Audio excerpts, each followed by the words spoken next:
In the deepest part of the night, just before the first light touches the eastern sky, the forest exists in perfect silence. Here, nestled between ancient evergreens that have stood for centuries, the world holds its breath in the tender hours between midnight and dawn. The air is cool and dense, carrying the rich scent of damp earth and decomposing leaves, that earthy perfume that speaks of life cycling endlessly through seasons without number. The darkness is not empty or frightening here, but rather full of presence. Somewhere in the shadowed undergrowth, a fox completes its night's hunt, moving with elegant purpose through the ferns and low brush. Its breath comes steady and measured, its paws barely disturbing the moss-covered ground as it makes its way back toward the sheltered den where its family waits. Above, in the high branches of a towering Douglas fir, an owl opens its enormous eyes one last time before the long day of sleep.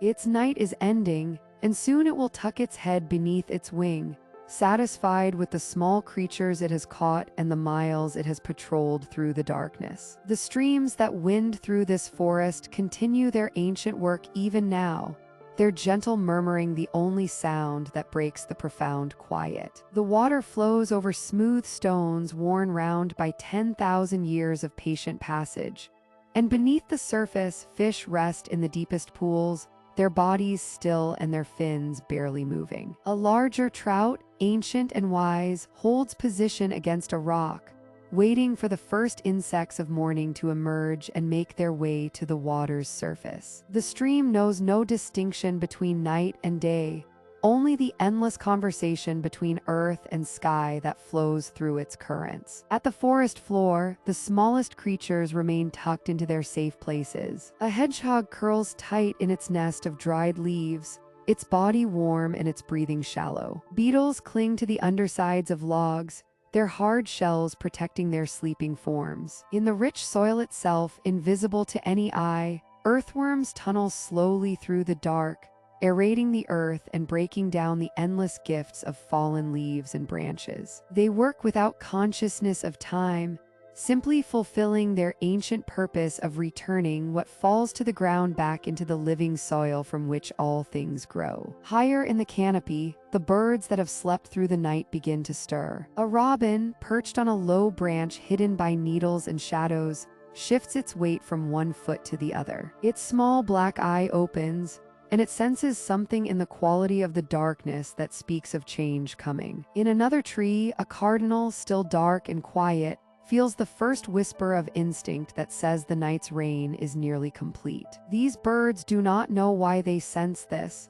They simply know that something ancient within them recognizes the approaching transition. The temperature of the forest is at its lowest now, and a thin mist rises from the warmer earth to mingle with the cool air above. This mist clings to the spider webs strung between branches and ferns, adorning them with countless tiny droplets that catch what little light exists. The moss that covers the stones and the bases of the ancient trees is saturated with moisture, soft and spongy, glowing almost faintly green in the profound darkness. Every plant and stone is turgid with water, alive with the essence of night. The darkness itself seems to have substance and weight, pressing gently against the forest like a living thing. And yet within this darkness, there is no fear, no danger, only the deep peace of a world existing exactly as it has for countless ages. The forest in its night hours is complete unto itself,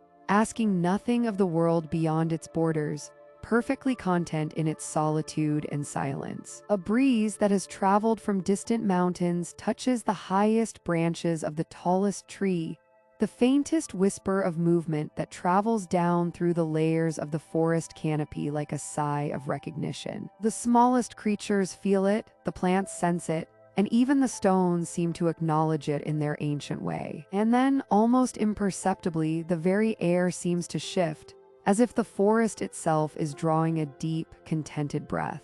The first bird to sing is always the robin, its clear, flute-like voice piercing through the twilight like a silver thread. That gentle, warbling melody floats through the stillness of the forest, a tender announcement that darkness is beginning to release its hold. The robin sits perched on a low branch, its rust-colored breast catching the first hints of amber light filtering through the canopy above. Its song is unhurried, peaceful, each note landing like a drop of water falling into a still pond, creating ripples of sound that spread outward through the awakening woods. Within moments of that first robin's call, another voice joins in. A wren adds its surprisingly loud and cheerful chirping to the growing chorus, its small frame vibrating with the effort of its song. The wren's notes tumble over one another in rapid succession, like a stream of pearls cascading down a hillside. These two voices establish a conversation that seems both ancient and new,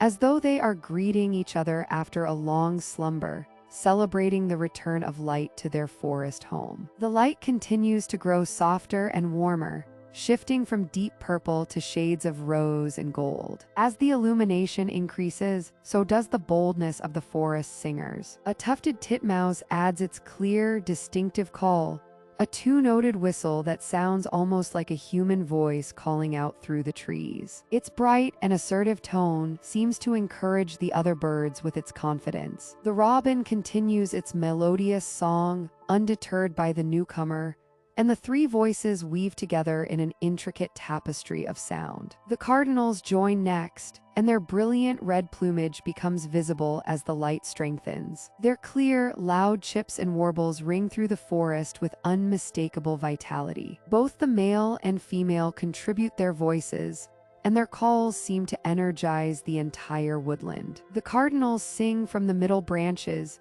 their voices carrying farther than the others, like the ringing of bells that summon all the remaining sleepers to consciousness. Now the smaller birds emerge from their roosts, and the forest seems to expand with sound. Chickadees add their distinctive chickadee-dee-dee call, their voices precise and cheerful, as though they are counting out the arrival of a new day. Sparrows of various kinds contribute their own unique songs, some trilling, some chirping, some producing complex melodies that twist and turn like vines growing up the ancient tree trunks. Each species brings its own character, its own contribution to the growing symphony. The light now paints everything in golden tones, and the forest floor itself seems to awaken. Thrushes, hidden deeper within the understory, offer their haunting and beautiful songs, notes that seem to carry both sadness and joy in equal measure. These ethereal melodies drift up from the shadowed places beneath the ferns and moss,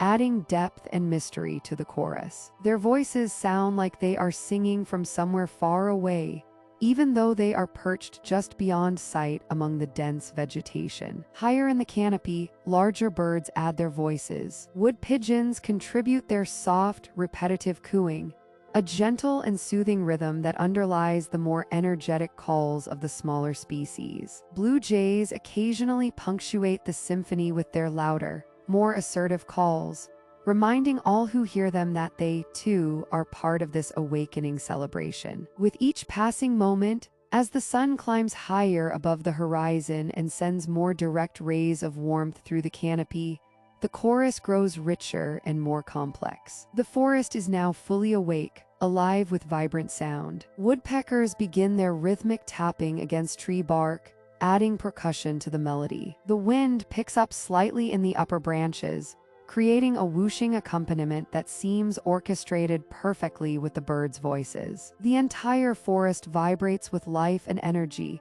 with celebration and greeting. The streams running through the woodland seem to sing louder too, their gentle babbling joining the greater composition. Every creature that can sing is singing now, every voice raised in acknowledgement of the new day. Layer upon layer, voice upon voice, the forest transforms into a living cathedral of sound. The first rays of true sunlight break through the towering pines and oaks like fingers of warmth reaching down from above. After the symphony of dawn that filled the forest darkness with countless voices, now comes the gift of light itself, transforming the shadowed woodland into something altogether luminous and ethereal. The golden beams descend in nearly solid columns through the dense canopy, and within each shaft, countless dust motes dance their endless waltz, catching the light like tiny suspended stars awakening to a new world. As your eyes follow these columns of radiance deeper into the forest,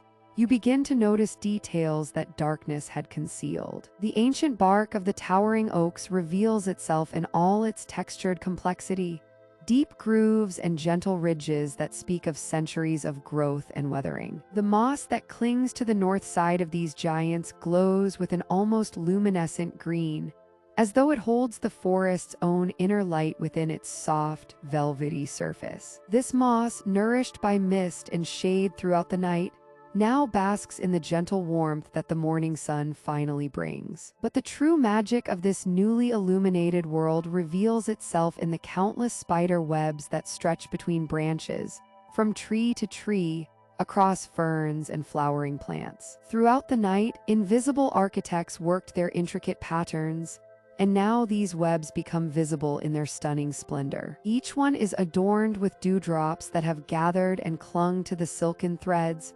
transforming simple engineering into displays of natural jewelry. The droplets catch the sunlight and refract it into tiny rainbows, making each web appear as though it were strung with diamonds and sapphires and emeralds that shift and shimmer as the morning breeze causes them to sway. The bird songs that have been steadily building since before dawn now seem enhanced by this visual beauty surrounding them. A wood thrush sings its flute-like melody from somewhere deep within the canopy, and you can now see the dappled light playing across the spot where it perches. A cardinal's bright red plumage catches the golden light, making it seem almost incandescent as it moves among the highest branches. Smaller birds dart through the illuminated air, their movements becoming visible as they pass through the bright columns, creating a visual accompaniment to their ongoing chorus. The forest floor itself transforms under this new illumination. Areas that seemed uniformly dark now reveal their hidden complexity. You can distinguish between different types of moss,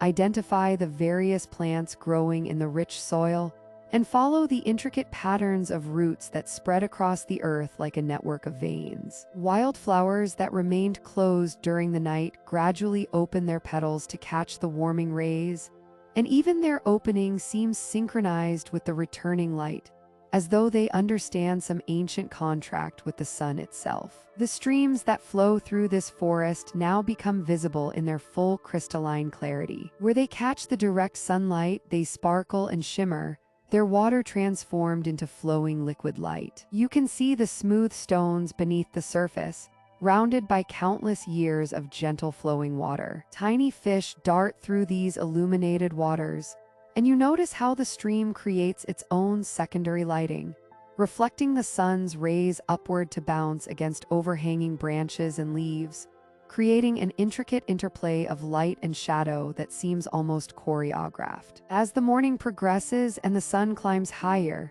the angle of light shifts gradually, painting the forest in different hues of golden, amber, and honey tones. The luminosity seems to increase without harshness, as the dense canopy acts as a perfect filter, allowing the light to transform the woodland without ever becoming too bright or overwhelming. The temperature rises imperceptibly, and you notice how this warmth brings out subtle scents from the forest.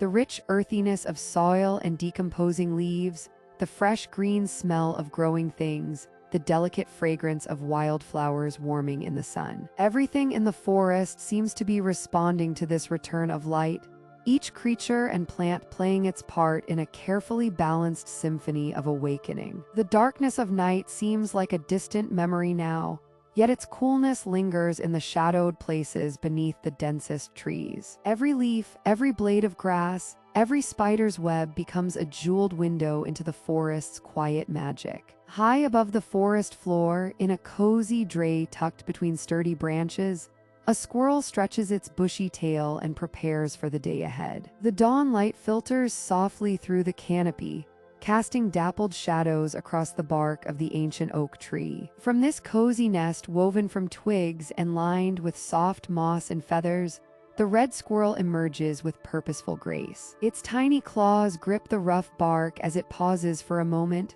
whiskers twitching, ears alert to the gentle sounds of the waking forest. The air carries the fresh scent of morning dew and cedar, and somewhere in the distance, a wood thrush offers its melodious greeting to the new day. The squirrel's movements are deliberate and practiced, the result of countless mornings just like this one. It scales the oak's trunk with quick, assured steps, its body moving in perfect harmony with the tree it has known all its life. The bushy tail, held high like a graceful plume, helps balance each leap and turn. Every movement speaks of intention, of a creature deeply connected to its forest home and the rhythms that govern its survival. As the squirrel reaches a lower branch, it pauses to groom itself. Its small paws move across its fur with meticulous care, cleaning away the night dust and arranging each hair into place. This quiet act of self-care is both practical and meditative, a moment of stillness before the industrious work of the day truly begins. The squirrel's dark eyes shine with alertness, reflecting the growing light of the forest. The descent continues downward through the layered architecture of branches and twigs. The squirrel navigates this complex landscape as though reading an invisible map, taking the most efficient routes toward the forest floor where breakfast awaits. Its small feet barely make a sound as they land on branch after branch, the only indication of its passage the gentle bounce of twigs and the soft whisper of movement through the air. When the squirrel finally reaches the ground, it explores the forest floor with methodical precision. Its nose twitches constantly, sensitive to the sense of nuts and seeds buried beneath the leaf litter. It digs with focused energy, its small paws working quickly to excavate promising spots. Sometimes the effort yields treasures, acorns from last autumn, carefully hidden weeks or months ago and now retrieved with evident satisfaction. Other times, the search proves fruitless, and the squirrel simply moves on to the next location. Between these feeding sessions, the squirrel tends to its own hidden stores. With an acorn secured in its mouth, it moves across the soft moss and around the moss-covered stones that dot the forest floor. It selects a new burial spot with careful consideration, scratching at the earth and tucking the acorn beneath layers of soil and fallen leaves. This instinctive behavior, repeated dozens of times each morning, serves the double purpose of storing food for future lean times, while inadvertently helping the forest itself by dispersing seeds and acorns that will eventually grow into new trees. The squirrel's chatter rings out occasionally, sharp and rhythmic notes that communicate its territorial claim to the surrounding forest. These vocalizations echo between the towering evergreens and carry across the wildflower meadows, announcing the squirrel's presence to any others who might be listening. The sound is industrious, purposeful, a vocal expression of the work at hand. As the morning progresses, the squirrel becomes increasingly efficient in its movements. It learns which areas have proven most fruitful and focuses its energy there. It leaps from stone to stone, climbs rapidly up nearby trees to scout better foraging grounds, and returns again and again to promising patches of earth. There is no wasted motion, no idle time. Every second serves the greater purpose of sustenance and survival. Yet within this industriousness lies a profound peace. The squirrel exists in perfect balance with its environment, asking nothing more than what the forest provides and contributing to its ecosystem through its very existence. There is no anxiety in its work, only the steady rhythm of purposeful activity. The methodical search for food, the careful burial of seeds, the patrol of familiar territory, all of these actions flow together into a single unified dance with nature. With each acorn buried and each branch traversed,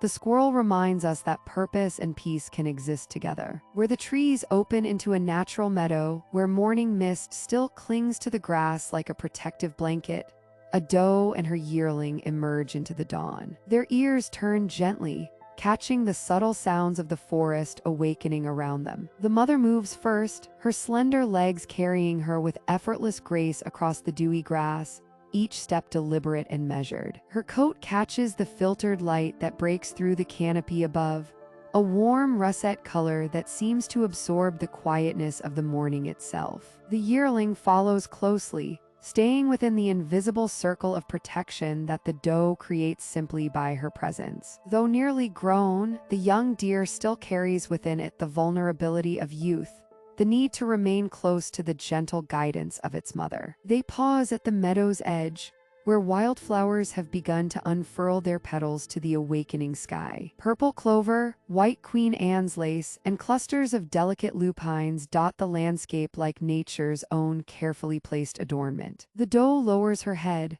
her dark eyes still alert even as she bends to graze. There is something profoundly soothing in watching a creature feed with such natural rhythm. The doe takes a mouthful of tender clover, her jaw working with quiet contentment. She chews slowly, methodically, as if each blade of grass carries within it the nourishment not just of her body, but of her very connection to this place. Around them, the forest hums with the soft sounds of morning. A distant woodpecker taps its gentle rhythm against a distant trunk. Birdsong filters through the trees, a chorus of welcomes to the new day. The stream that runs through this forest can be heard in the background, its constant murmur a soothing reminder that water continues its eternal journey toward the sea. The yearling ventures slightly further from its mother's side, finding its own patch of the meadow to graze. Yet its ears remain positioned toward the doe, ready to catch any signal of danger or guidance. This is the delicate balance of forest life, where independence and connection dance together in perfect harmony. The yearling's movements are still somewhat lanky, not yet possessing the fluid grace of its mother, but there is beauty in this clumsiness too. It speaks of a life still unfolding, of lessons still being learned in the sanctuary of the forest. As they graze, more deer begin to emerge from the tree line. A second doe, perhaps a sister or cousin, steps carefully into the clearing. She too is followed by a yearling, creating a small family group within the larger ecosystem. They move across the meadow like dancers in a carefully choreographed performance, each aware of the other's movements without needing to communicate overtly. There is a language of the body here, a communication written in ear position and tail movement, in the angle of the head and the direction of the gaze. The original doe pauses occasionally from her grazing to look up, to survey the forest around her. These moments are never rushed. She stands for a long moment, completely still, her ears rotating to catch any sound that might indicate approach or danger. Then, seeming satisfied that all is well, she returns to her grazing, to the important work of nourishing her body for the journey through another day and night in this temperate forest home. The mist continues to cling to the grass, though it is gradually being burned away by the growing warmth of the emerging sun. The light becomes less filtered, more direct, and the colors of the meadow begin to shine more vividly. The deer seem to take no notice of these changes, their movements remaining measured and calm, their pace unhurried. They know that time moves differently in the forest, that rushing achieves nothing here. Sustenance, safety, and the presence of those they care for are what matter. Hours could pass this way, or it could be minutes. In the forest's embrace, such distinctions seem to matter less. The does and yearlings remain in the meadow, moving slowly from patch to patch of vegetation, always alert, always present in the moment. And in their patient, deliberate grazing, we find the rhythm of a life lived in harmony with the forest's gentle pace. The stream that winds through the heart of the forest has its own voice, constant and gentle, a musical accompaniment to the morning's activities. You find yourself drawn to its banks by an irresistible pull, as though the water itself is calling you closer to witness the delicate choreography of life it sustains. The moss beneath your feet feels soft and yielding, cushioning each step with nature's own carpet of emerald green. As you settle onto a smooth stone warmed by the early morning sun, the sounds of the stream envelop you completely. The water tumbles over rounded rocks with a rhythm that seems to synchronize with your own breathing, each gentle cascade joining the next in an endless conversation with gravity and earth. The stones themselves, worn smooth by countless seasons of flowing water, gleam wet and glistening beneath the surface, their surfaces polished to perfection by time's patient hand. Watch closely now, for the stream is alive with movement. Delicate aquatic insects skate across the water's surface with impossible grace, their legs creating barely perceptible ripples that catch the light like tiny diamonds. These creatures move with such precision, such purposeful intent, that you might almost believe they are dancing to music only they can hear. Some pause motionless, perfectly still, before suddenly darting in a new direction with surprising speed. They are hunters and hunted both, predators and prey in miniature, each playing their essential role in the stream's intricate web of life. Below the surface, where the water grows deeper and darker, larger dramas unfold in silence. Fish move through the crystalline water with fluid elegance, their scales catching fragments of sunlight that penetrate down from above. They navigate around submerged stones and fallen branches with an innate knowledge of their territory, moving with the flow rather than against it. Occasionally, one will dart toward the surface, breaking the water's skin with a gentle kiss before disappearing back into the cool depths. These creatures know this stream intimately, every pool and current, every refuge and feeding ground mapped within their instinctive understanding. The water itself tells stories of its journey. It carries sediment from higher elevations, deposits that catch the light and give the stream its characteristic clarity, allowing you to see down into its very soul. Minerals dissolved in the water nourish the countless organisms that depend upon it for survival. The stream is not merely water flowing downward, but rather a living system, a vital artery carrying sustenance and life to all that dwell within and around it. Listen as the water finds its voice in the spaces between stones. Where the current speeds up, the tone grows slightly higher, more urgent and energetic. Where the stream pools in deeper places, the sound becomes lower,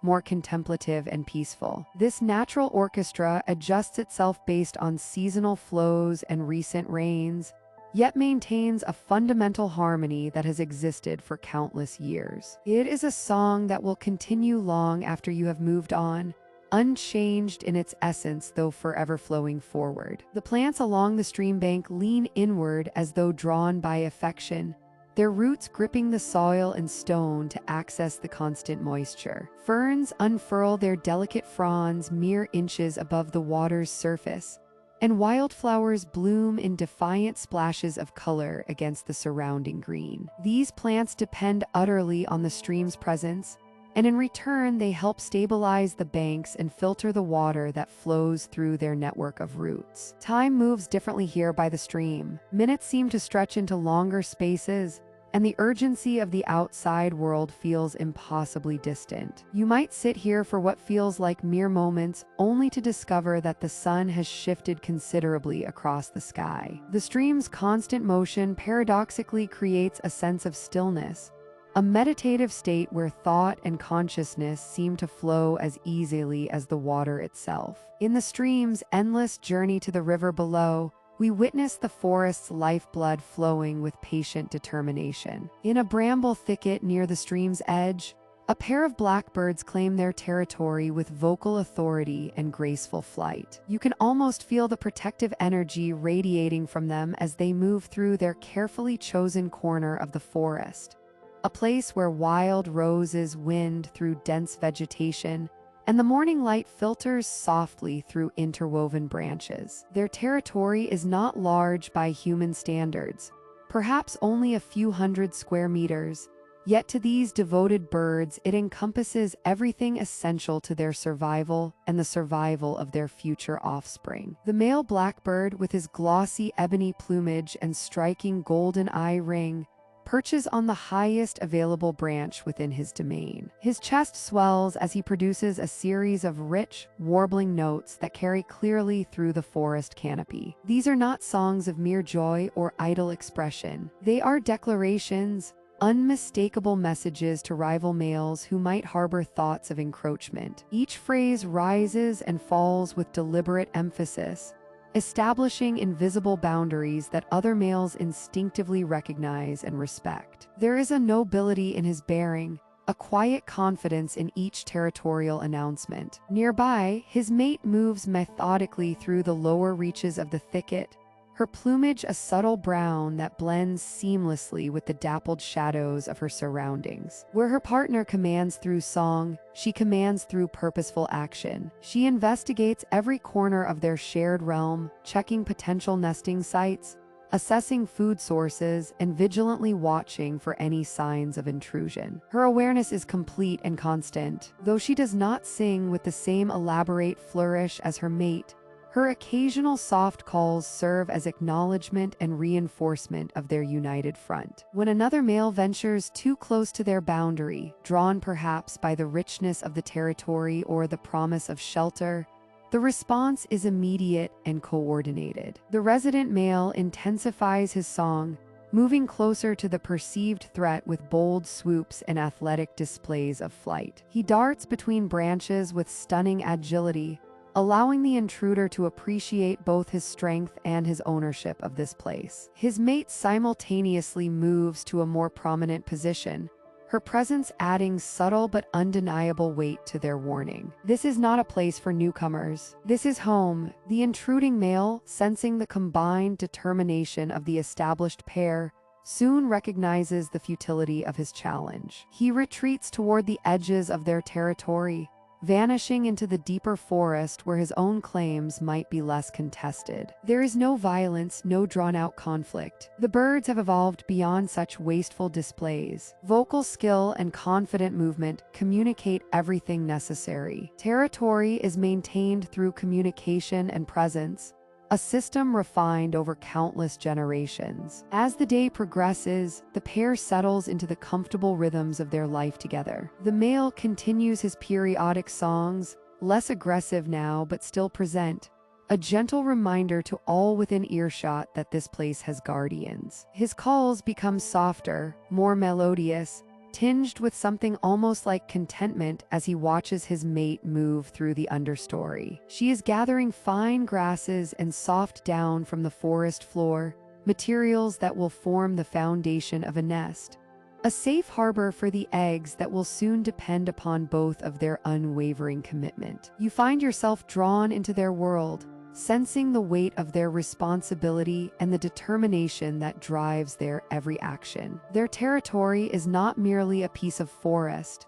It is a complete world containing everything necessary for life. It holds nesting sites protected from predators, sufficient insects and berries for sustenance, fresh water from the nearby stream, and shelter from harsh weather. Every element has been carefully assessed and claimed through the ancient language of song and flight that their species has spoken for millennia. As evening approaches and the light begins its gradual retreat from the forest floor, the pair settles closer together on a lower branch. Their territory is secure for another day. Tomorrow will bring new challenges, new intruders to warn away, new territories to patrol and protect. But tonight, there is a sense of peaceful accomplishment in their small corner of the world. Their dedication to their chosen home reminds us that even the smallest corner of the world deserves our protection and respect. When the sun climbs high enough to warm the earth below, a meadow of wildflowers bursts into glorious color, and with it comes a flutter of delicate wings. You step forward into this clearing, and the world transforms around you. The air itself seems to shimmer with possibility. Before you stretches an endless expanse of blooms, crimson poppies standing tall beside pale lavender spires, golden buttercups swaying gently, and delicate white chamomile flowers nodding as though greeting an old friend. The petals seem to glow with an inner light as the morning sun pours down through the forest's edge, turning the meadow into something almost ethereal. And there, dancing among the flowers, are the butterflies. They arrive as though summoned by some silent call, their wings catching the light in ways that seem impossible. A monarch glides past, its wings a brilliant tapestry of orange and black, so vivid it appears almost unreal. Following close behind comes a smaller butterfly, its wings the palest blue, almost silver, as though it carries fragments of the sky within its delicate frame. These creatures move without urgency, following paths that only they understand, their flight patterns creating invisible arabesques through the flower-filled air. You watch as a butterfly lands on a nearby blossom, and time seems to slow. Its wings fold and unfold with precise elegance, revealing the intricate patterns of its underside. The delicate proboscis unfurls like a tiny straw, seeking the sweetness hidden within the flower. This moment feels sacred somehow, a perfect expression of the profound beauty that exists in the smallest gestures of nature. The butterfly spends only moments here before launching itself skyward once more, riding invisible air currents toward the next bloom. The meadow hums with quiet energy. There must be dozens of butterflies visible at any given moment, each one following its own mysterious path. Some trace slow, meandering routes through the flowers, pausing frequently to investigate each bloom. Others move more swiftly, as though racing against some invisible clock. A particularly large swallowtail butterfly performs what seems like an intentional spiral before landing on a purple thistle, its elongated tail wings drooping gracefully on either side. As you remain still, the butterflies seem to grow less wary of your presence. They flutter closer, their wings creating the softest whispers of sound, like tissues rustling or silk being gently drawn across silk. The air carries the faint sweetness of nectar and the clean, green smell of growing things. A butterfly passes so close to your face that you can see the remarkable detail of its wings, the tiny scales that create those perfect patterns, each one arranged with mathematical precision. It is a reminder that even in creatures so small and seemingly delicate, there exists an astonishing complexity and beauty. The light shifts subtly as clouds drift across the sun, and the meadow transforms momentarily. The butterfly's wings catch the light differently now, creating new depths and shadows across their patterns. When the sunlight returns, the flowers seem to glow even more brilliantly, and the butterflies resume their dance with renewed energy. You notice how each butterfly's journey tells its own story. Some move with apparent confidence, as though they have flown this meadow 1,000 times and know exactly where the most abundant flowers grow. Others seem to explore more tentatively, investigating each bloom as though discovering it for the first time. There is something deeply moving about witnessing these small creatures pursuing their necessary work, finding beauty in the act of survival itself. They don't simply feed mechanically from flower to flower. Their movements contain something like reverence, attentiveness to each bloom's sweetness. As you watch, the butterflies continue their eternal dance, weaving patterns of light and color against the backdrop of wildflowers. The meadow becomes less a place and more a feeling of peace, of gentle motion, of the profound harmony that exists when all creatures, no matter how small, are allowed to simply be themselves. The butterflies teach wordlessly that grace exists not in grand gestures, but in the quiet perfection of finding exactly where you are needed and moving through the world with intention and beauty. Each butterfly's journey from flower to flower is a dance of instinct, necessity, and unexpected grace. When the sun reaches its zenith high above the forest canopy, the world seems to pause and take a breath. The morning's bustle of activity gradually subsides as creatures retreat into the shadowed refuges scattered throughout the woodland. The temperature rises steadily, and a gentle drowsiness settles over everything like a soft blanket woven from warmth and stillness. The ancient evergreens stand tall and patient, their thick needles creating vast shadows across the forest floor. These cool sanctuaries become havens for exhausted travelers of the morning hours. Birds that sang with such vigor just hours ago now perch quietly on hidden branches, their beaks slightly open as they rest from their labors. The squirrels, having gathered sufficient provisions during the productive dawn, now nestle into the hollows of trees, their small bodies curled into perfect spirals of contentment. The streams continue their eternal journey through the forest, but their voice becomes softer now, almost meditative. The water flows with the same determined grace, yet somehow it seems to move more slowly, more thoughtfully, as if the creek itself is contemplating the meaning of its own endless wandering. The smooth, moss-covered stones that line its banks glisten with moisture, creating a cool visual respite from the afternoon heat. Occasionally, a fish rises to claim an insect from the surface, creating small rings that expand outward in perfect circles before dissolving into the gentle current. The wildflower meadows that burst with color and activity during the morning have become quiet gardens of rest. The butterflies that performed their intricate dance from blossom to blossom have mostly vanished into the dappled shade, conserving their energy for the cooler hours ahead. The flowers themselves seem to droop slightly, their petals temporarily closing to protect themselves from the intensity of the midday sun. They wait patiently for the afternoon to wane, for the soft light of evening to restore their vibrant openness. This is the hour when the forest enters a state of profound contemplation. It is as though the natural world has completed its morning obligations and now allows itself a moment of true rest. There is no urgency here, no frantic searching or claiming of territory. Instead, there exists a suspended quality to time itself,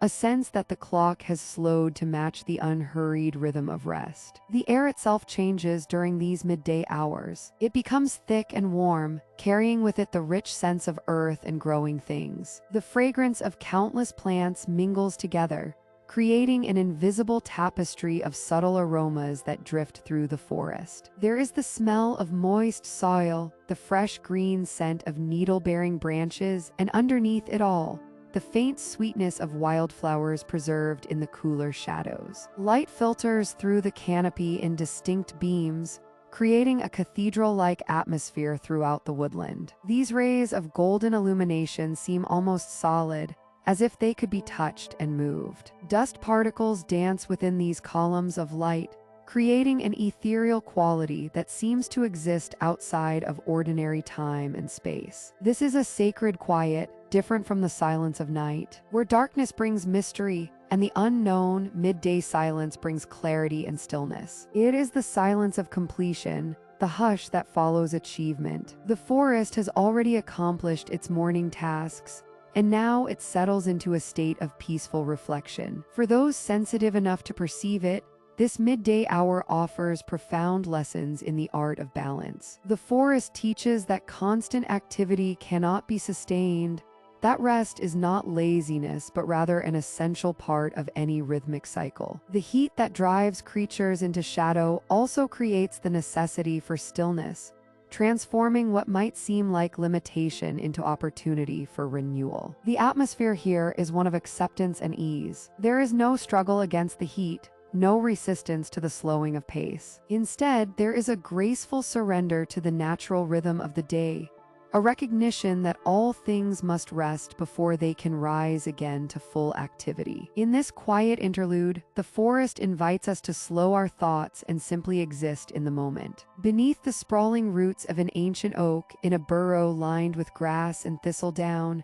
a colony of rabbits finds shelter and safety. Here, nestled deep within the earth where roots twist like wooden fingers, generations of rabbits have made their home. The warren is a sanctuary of soft warmth and gentle darkness, a place where the outside world feels distant and manageable, filtered through layers of soil and living wood. As the afternoon light drifts through the forest canopy above, filtering down in golden shafts, we peer into this hidden world. The entrance to the warren is barely visible, concealed beneath fallen leaves and protected by the gnarled roots that form a natural roof. Inside, the air is cool and carries the earthy scent of soil, dried grass, and something sweetly innocent. The burrow is lined with the finest materials the forest has to offer. Soft tufts of dandelion fluff create clouds of comfort, while dry grass has been woven into nesting chambers. The mother rabbit rests nearby, her ears alert and listening,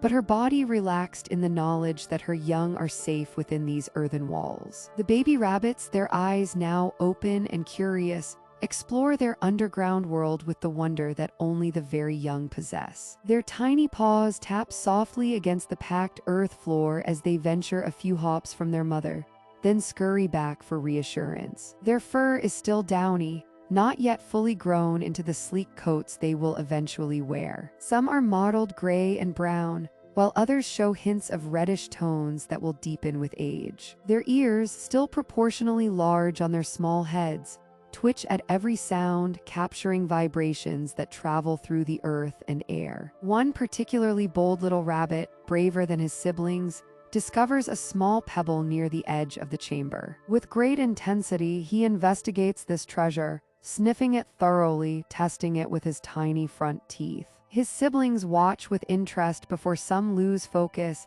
and begin their own explorations. A smaller rabbit finds a particularly comfortable corner and curls up in a patch of thistledown, though sleep does not come immediately. Instead, she practices the movements she has been observing from the adults, grooming her delicate face with her hind legs, learning the rituals that will sustain her throughout her life. The warren is not silent, though the sounds are subtle and muted. There is the gentle rustling of grass and down being rearranged, the occasional soft squeak of communication between mother and child, the barely audible padding of tiny feet hopping and exploring. These sounds create a symphony that speaks of life and growth, of the continuation of generations that stretches backward into time and forward into an unknowable future. The mother rabbit occasionally extends her nose toward her young, sniffing to ensure they are all well. She grooms one of them with patient licks, removing dust from their fur,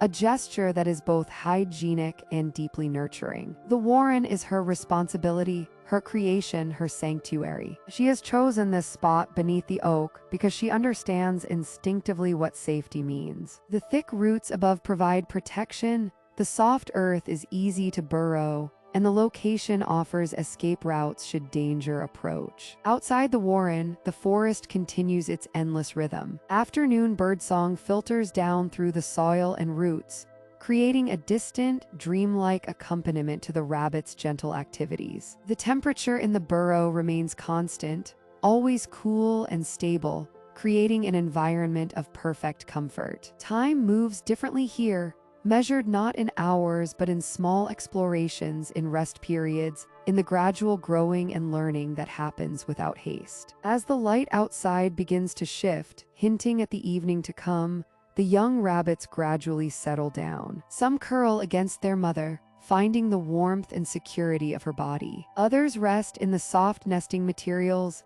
their tiny forms barely distinguishable from the surrounding fluff and down. The warren becomes quieter still, though never completely silent. There is always the gentle sound of the earth around them, the roots overhead, the subtle movements of the forest's nighttime awakening just beyond their underground home. The young rabbits' games and explorations speak to the joy that exists even in the most vulnerable stages of life. As the afternoon progresses, the quality of light transforms, creating shadows that grow longer and softer with each passing moment. The sun begins its slow descent from its highest point, tilting gradually westward through the cathedral of trees. Where the morning light was bright and direct, now it filters through the canopy in golden streams, painting everything it touches with a warm, honeyed glow that seems to soothe the forest into a state of deeper calm. The shadows beneath the towering evergreens deepen,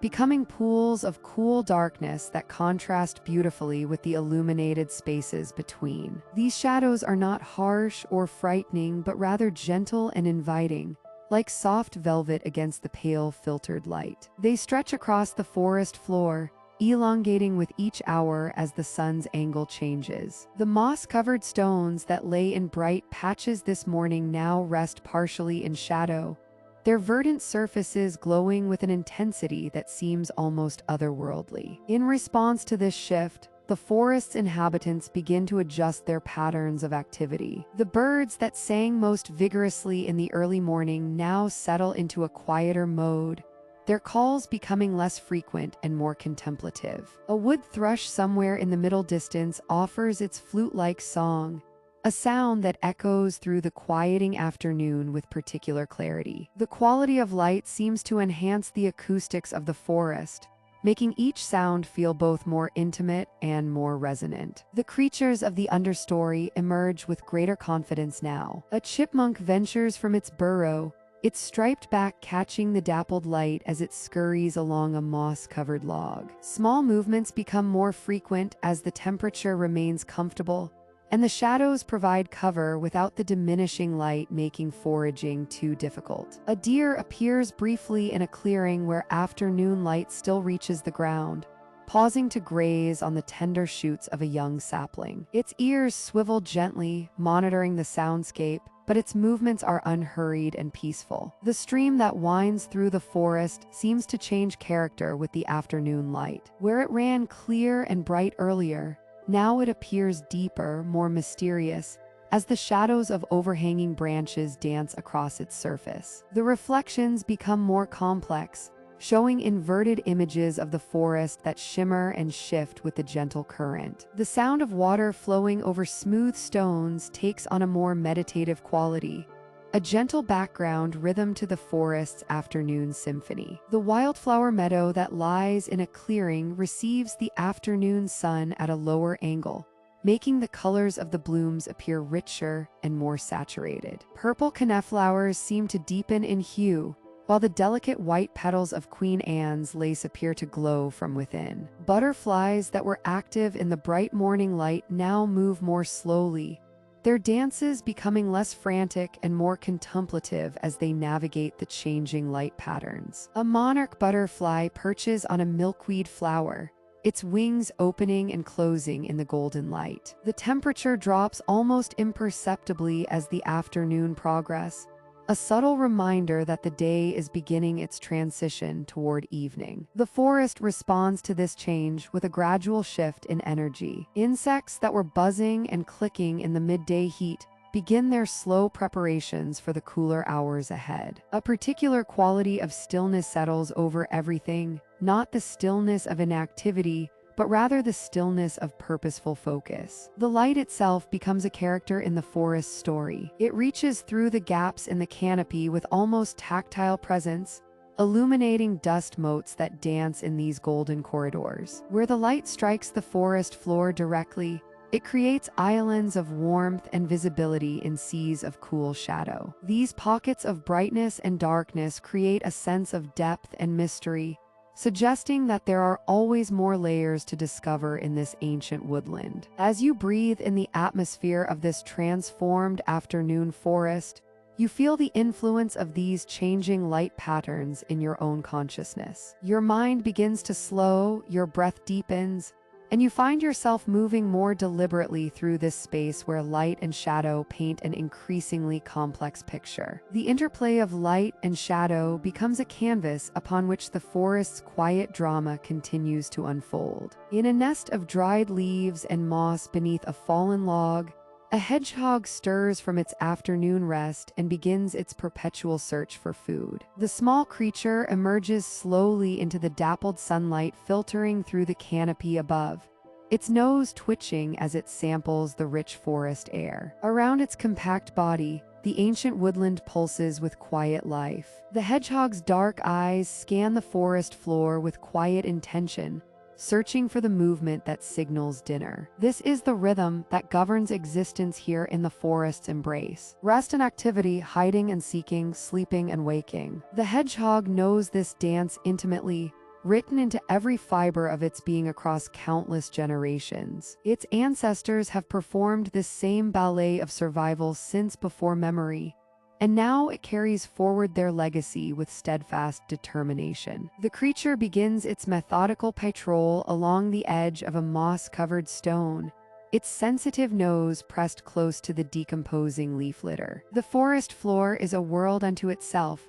teeming with invisible abundance. Beneath the surface, in the dark spaces between rotting wood and soil, countless insects pursue their own relentless quests. The hedgehog must find them before they disappear deeper into the earth. A promising scent catches its attention. The small hunter pivots with surprising grace, following an invisible trail through the undergrowth. Its determination evident in every movement, the hedgehog begins to dig with its strong front feet, excavating a small cavity in the soft ground. The work is methodical and patient. There is no rushing in the forest. There is only the steady application of effort, hour after hour, day after day. Success arrives in the form of a fat grub, writhing in the exposed soil. The hedgehog's reward comes swift and satisfying. This is what the search was for, this moment of nutritional victory, however small it may seem. The creature consumes its prize quickly and efficiently before resuming its endless patrol. The afternoon deepens around the determined forager as it continues its journey through the shadowed spaces between towering evergreens. Shafts of golden light pierce the green canopy, illuminating spiraling dust motes that dance in the still air. The hedgehog navigates between these columns of light and shadow with intimate knowledge, following scent trails and intuition down the familiar pathways of its territory. By a cluster of delicate wildflowers pushing through the forest floor, the hedgehog pauses. Here, in the soft earth enriched by countless seasons of falling leaves and decaying matter, the insect population thrives. The creature works systematically, turning over small stones and probing beneath fallen twigs. Each location offers possibilities, each investigation a chance at sustenance. The persistence required for this existence is remarkable when one truly considers it. The hedgehog does not question whether it will find enough food. It does not worry about tomorrow or the next week. It simply continues the work that must be done, driven by an ancient imperative that runs deeper than thought. This is pure dedication, unself-conscious and complete. Worms are discovered near a dampened area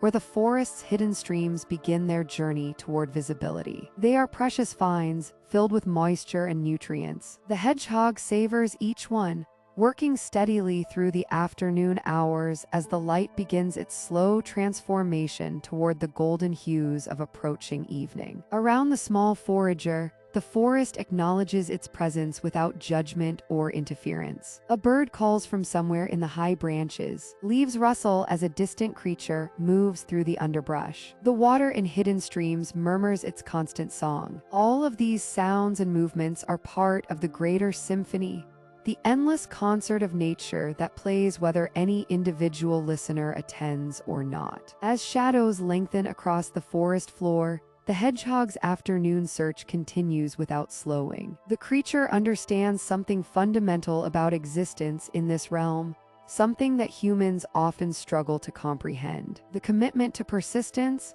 the willingness to continue despite uncertainty, the dedication to the necessary work of staying alive, these are not burdens, but rather the very essence of belonging to this place. With each insect discovered, each worm unearthed, the hedgehog demonstrates that patience and persistence are virtues of the forest. While the day creatures go about their business, an owl sleeps in the shelter of a hollow tree, conserving energy for the night ahead. High above the forest floor, nestled within the weathered trunk of an ancient oak, the barn owl rests in profound stillness. Its pale, heart-shaped face is turned slightly inward, seeking the deepest darkness within its sanctuary. The wood around it bears the marks of countless seasons, rings upon rings of growth, now hollowed out by the patient work of time and nature into the perfect cradle. The afternoon light filters through the canopy above, casting shifting patterns of gold and green across the forest. These rays never quite reach the owl's resting place, stopped by layers of dense foliage and the thickness of the old oak's remaining wood. Inside this natural chamber, the temperature remains cool and stable, the air still and undisturbed. Dust motes drift in the single shaft of pale light that penetrates even this far, creating an atmosphere suspended between worlds. The owl's position is one of perfect adaptation. Its curved talons grip a rough branch that extends into the hollow, providing secure anchorage even in the depths of sleep. Its wings are folded tightly against its body, making the creature seem smaller than it truly is, more compact and less vulnerable. The feathers are arranged with meticulous care, each one overlapping the next in an intricate pattern that serves both insulation and camouflage. Subtle variations of brown and cream create a tapestry that would blend seamlessly with bark and shadow. Breathing comes slowly and regularly, barely perceptible to any observer. The owl's metabolism has shifted into a restful state, conserving every precious calorie for the vigorous night ahead. Its heartbeat is similarly subdued, a gentle percussion maintaining the bare minimum necessary to sustain life through these daylight hours. This is the owl's time of dormancy, a necessary counterpoint to the explosive energy it will expend under cover of darkness. Within the hollow oak, time moves differently. The rhythms are those of deep rest and patient waiting rather than activity and urgency. Occasionally, the owl's ear tufts twitch in response to sounds from the forest around it, The chirping of warblers, the rustling of small animals in the underbrush, the distant call of a woodpecker. These sounds do not disturb its sleep, but rather flow through it like water registered but not acted upon. The owl knows it has no business with these daytime creatures and their concerns. The forest has its own established hierarchy and schedule, and the owl respects these ancient protocols. Around the sleeping bird, the oak tree itself seems to cradle and protect. The wood, though hollow, remains strong and dependable, having sheltered countless creatures across the decades. Insects move through the bark in their own small worlds, entirely unaware of the formidable predator resting mere inches away. Spiders spin their delicate webs across corners of the hollow, and small beetles trace their paths through the grain. The oak and all its inhabitants exist in a state of gentle coexistence, each playing its role in the intricate web of forest life. As afternoon deepens toward evening, the quality of light changes subtly. The shadows grow longer and more pronounced, and the temperature begins its gradual descent. These changes are felt rather than seen by the sleeping owl, sensed through instincts honed across countless generations of its kind. The owl's body knows that the time of activity approaches, though it will rest until the last possible moment, extracting every instant of recuperation before duty calls. The forest around continues its daytime existence, unaware of the waiting predator above. Birds sing their territorial songs, insects buzz through shafts of light, and small mammals forage for food to sustain them through their own night of rest. All of this life ebbs and flows in the spaces around the hollow oak, and the owl sleeps through it all, dreams perhaps of wind currents and the rush of diving through darkness, of small prey and the satisfaction of the hunt. Even in sleep, the owl seems to be listening, waiting for the moment when the forest becomes its domain. As the sun begins its descent toward the western horizon, the birds of the forest gather for their evening song, softer and more introspective than the morning's exuberance. The quality of light has shifted now, casting everything in shades of amber and rose, and with this gentle dimming comes a change in the forest's voice. The urgency of dawn has faded into something quieter, something that speaks of reflection and gratitude rather than announcement. You can feel the difference in the air itself. Where the morning chorus was a celebration of awakening and possibility, this evening gathering carries the weight of a day well lived. The cardinals that sang so boldly at first light now offer their chip notes in measured intervals, as if counting the hours that have passed. Their red plumage catches the last warm rays of sunlight, creating small flickers of crimson among the darkening branches above. They perch closer to the shelter of the dense evergreens now, as if they know that safety will soon become their greatest concern. The thrushes, those masters of melody that filled the afternoons with liquid song, contribute their voices too, but with a gentleness that seems almost melancholic. Their flute-like tones drift through the cooling air, weaving between the trunks of the old trees like threads of silk. Each note seems to contain a farewell, a tender goodbye to the long day that is slowly surrendering to twilight. Listen closely and you might hear stories in their song, tales of nests tended, young birds fed, territory defended with honor and grace. The smaller birds join in too, the chickadees and nuthatches adding their cheerful chatter to this symphonic sunset. Even their voices, typically bright and energetic, take on a more subdued character as the light fades. There is something almost meditative about their contributions, a steady rhythm that seems to mark the transition between two very different times of day. They move with purposeful intention now, each hop and flutter carrying them toward the safe places where they will spend the night sheltered from whatever dangers might emerge under the cover of darkness. As you listen to this evening chorus, notice how the forest itself seems to participate in the transition. The wind moves through the canopy with less insistence than it did during the day, creating softer whispers among the leaves. The evergreens stand like patient sentinels, their dark green needles beginning to merge with the gathering shadows. The moss-covered stones scattered throughout the forest seem to glow with the last reflected light, ancient and peaceful in their stillness. The stream that winds through this pristine woodland contributes its own voice to the evening song, babbling with a rhythm that has remained constant throughout the day. Its voice, too, seems to quiet somewhat as the sun sinks lower, as if the water itself understands that night approaches and adjusts its energy accordingly. The soft splashing over smooth stones becomes a meditation, a gentle accompaniment to the birds' farewell. There is wisdom in this evening chorus, a lesson in how to honor the completion of a cycle. The birds are not mourning the loss of daylight or expressing anxiety about what comes next. Instead, they sing with acceptance and peace,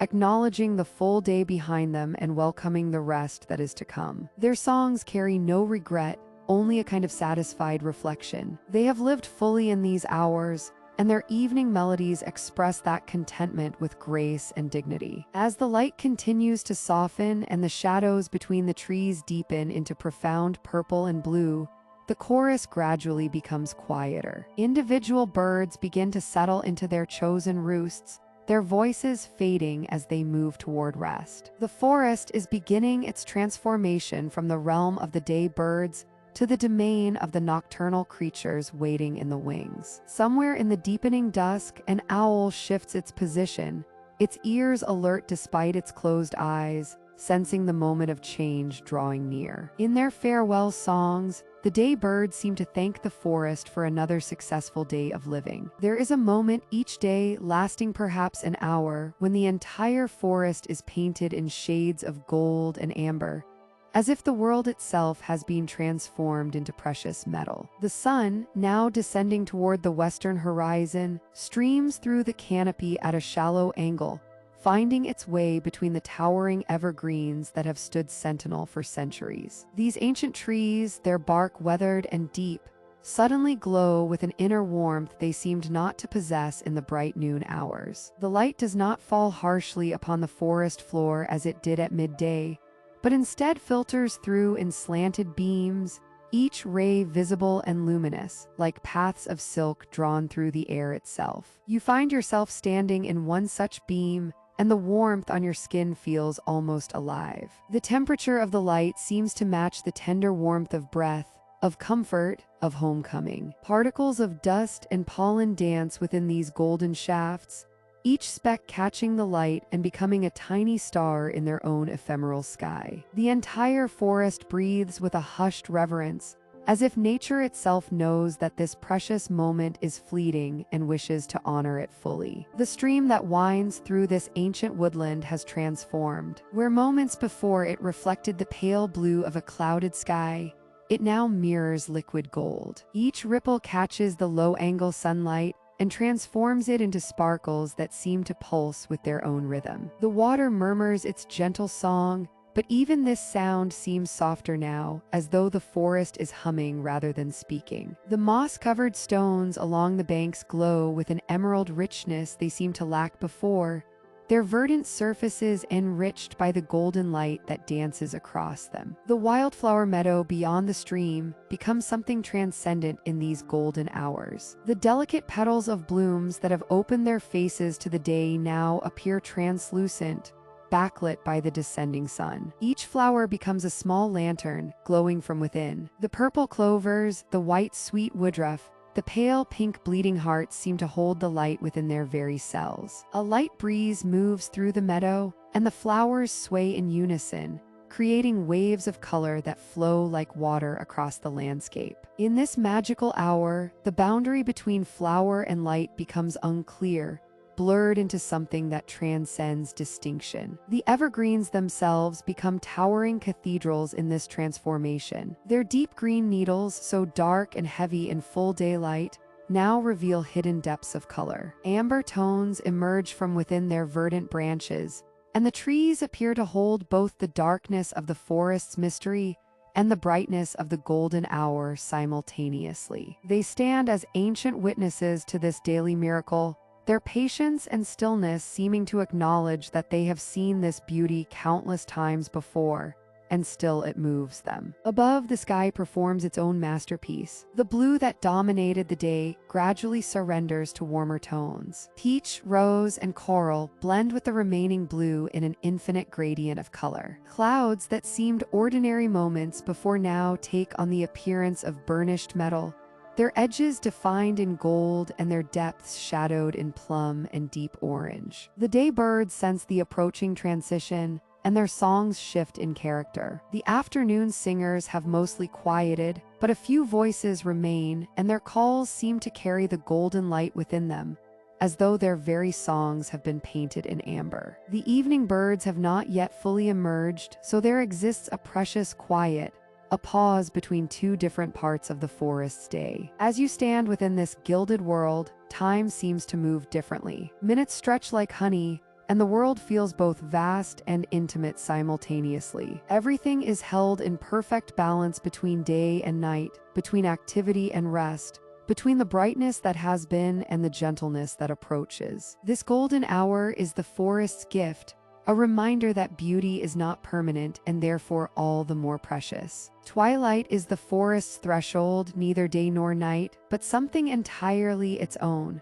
a purple-blue moment suspended between two worlds. You find yourself standing in this luminous space where the boundaries between one realm and another grow delightfully thin and uncertain. The golden hour has faded into something more mysterious, more ethereal. The sun no longer illuminates from above, but instead glows softly from behind the distant hills, casting everything in shades of lavender, dusty rose, and deepening indigo. The air itself seems to transform during this in-between time. The warmth of afternoon lingers like a gentle memory against your skin, yet you can feel the cooler breath of evening beginning to weave through the trees. The breeze carries different scents now, the green earthiness of ferns beginning to unfurl their evening damp, the fading perfume of flowers that have fully closed their petals, and something indefinably mysterious that belongs only to this threshold hour. It is as if the forest is exhaling slowly,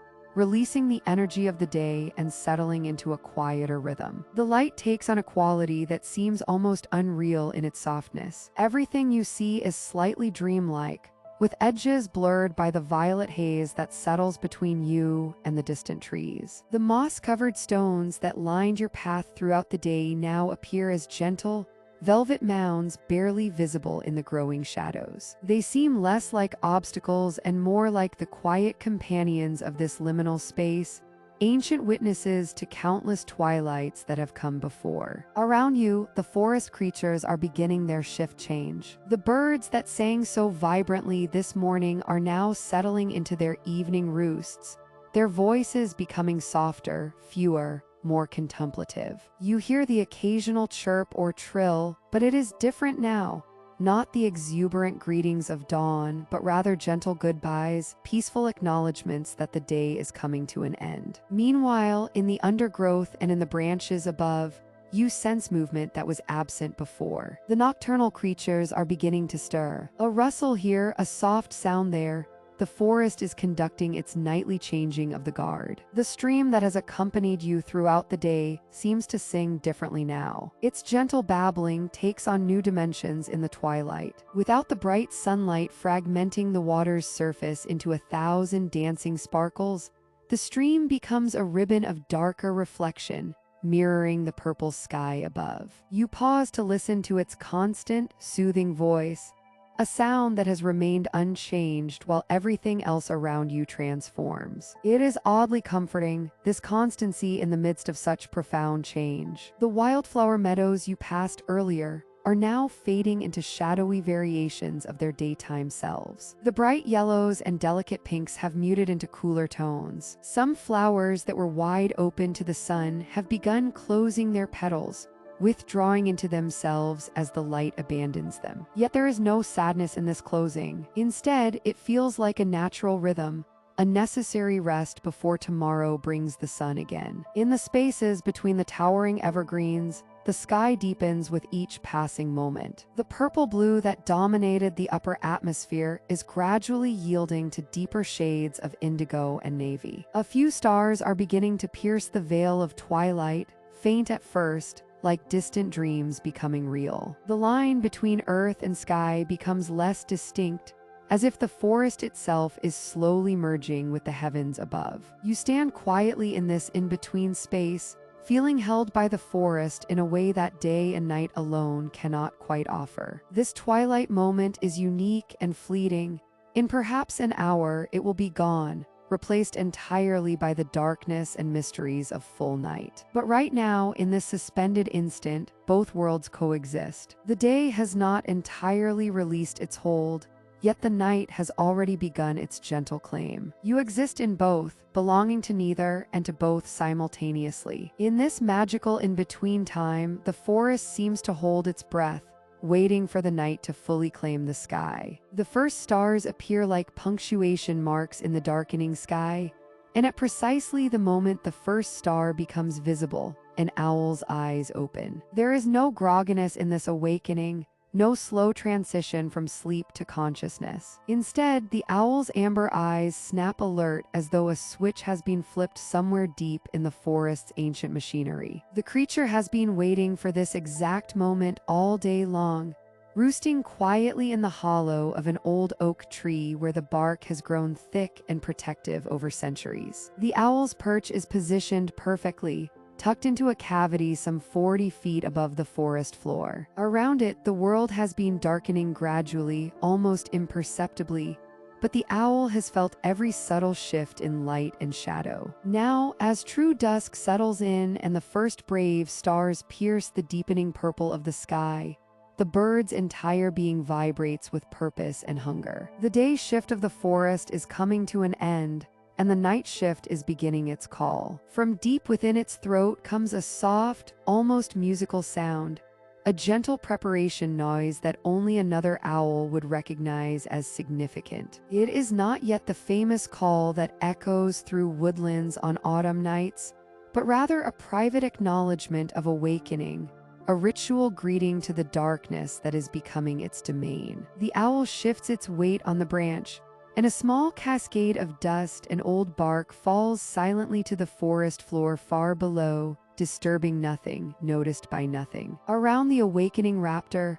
the forest itself is responding to the transition. The last of the songbirds are settling into their roosting spots, their voices growing quieter, more tentative. A wood thrush offers one final, liquid note from somewhere in the mid-story of the forest, a beautiful farewell to the daylight. The insects, those countless millions that have been humming and clicking throughout the afternoon, are shifting their frequencies, their songs changing tone and tempo to match the rhythm of approaching night. The owl's hearing is extraordinary beyond human comprehension. Even now, sitting silently in its oak cavity, it can hear the movement of a single vole in the grass 300 feet away. It can detect the rustling of a field mouse beneath a patch of dried leaves. It can sense the precise location of a hunting frog near the distant stream, based solely on the minute vibrations traveling through the air. The forest has become, in the darkness, a symphony of movement and sound,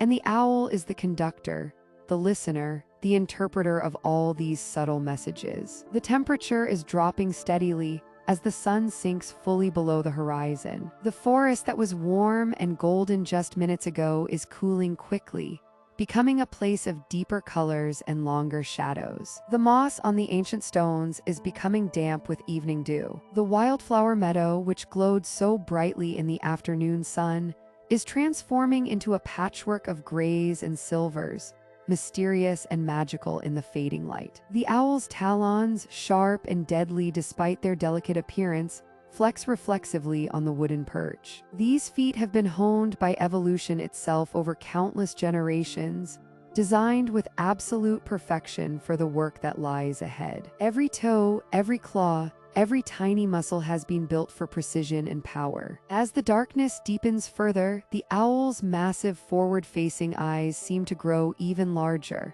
absorbing every photon of remaining light. These eyes can see colors and movements in near-complete darkness that would be utterly invisible to human sight. They can track the flight of a moth against a night sky or spot the quick dash of a hunting mouse through grass. The owl's vision is not merely good, it is supernatural, a gift from millions of years of nocturnal evolution. The forest is nearly dark now, though some purple light still lingers on the western horizon. The transition time, that magical in-between space where day truly becomes night, is nearly complete. And in this perfect moment of readiness, when every fiber of the owl's being is tuned to the frequency of the darkness ahead, when hunger and instinct and ancient knowledge have all aligned perfectly, the owl stretches, shakes out its feathers, and prepares for a night of silent hunting in the darkness below. As darkness settles completely over the forest, a new orchestra begins to tune its instruments,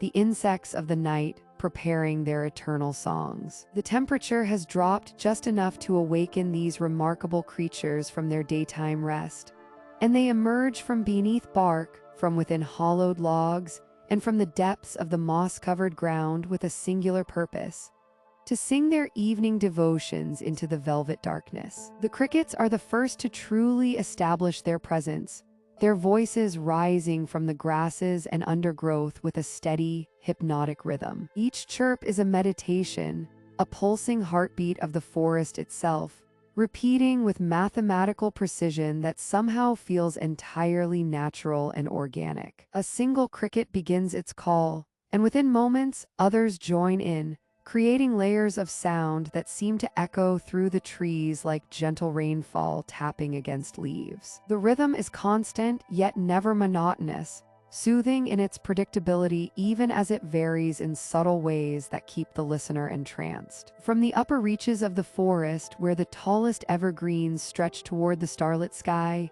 the cicadas add their voice to the growing chorus. Their sound is different from the crickets, slightly more resonant, with a quality that seems to vibrate through the very air itself. They produce their calls by vibrating special membranes in their bodies, creating a sound that is at once mechanical and entirely alive. The cicadas seem to pulse with the rhythm of summer itself, their voices swelling and receding like waves upon an invisible shore. Their song carries a certain ancient quality, as if these creatures have been singing the same melody since the dawn of the forest itself. As the night deepens, the katydids add their distinctive voices to this growing symphony. Their calls are more varied than the crickets, with rising and falling notes that almost sound like whispered conversation in a language older than human speech. Some katydids click rapidly, while others produce longer, melodious trills that hang suspended in the darkness like glowing threads of sound. They call from the branches and leaves, performing their acoustic courtship high above the forest floor,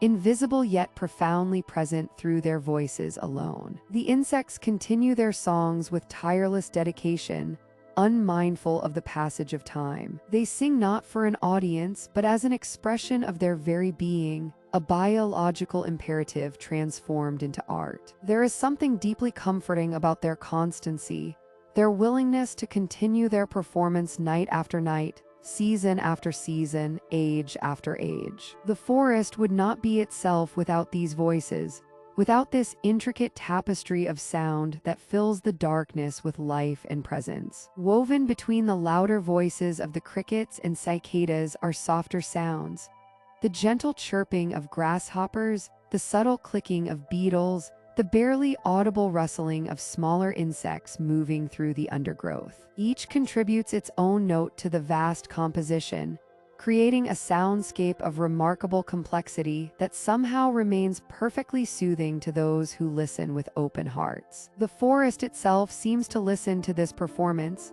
as if the very trees and stones are drawn into the meditation of sound. The darkness is no longer empty or silent, but filled with this gentle cacophony, this carefully balanced orchestra of natural instruments. The sound is neither chaotic nor jarring, but instead creates a sense of profound peace, a reminder that the forest is alive and awake, even as larger creatures rest and prepare for sleep. The insects care nothing for the passage of hours. They sing through the deep night with the same commitment they showed when darkness first fell, their voices remaining true and constant even as the night continues its slow journey toward dawn. In the spaces between their calls, one can almost hear the forest breathing, the ancient rhythm of growth and life and renewal that pulses through every tree, every stone, every blade of grass. In their ceaseless chirping and singing, these small creatures compose the forest's nighttime symphony,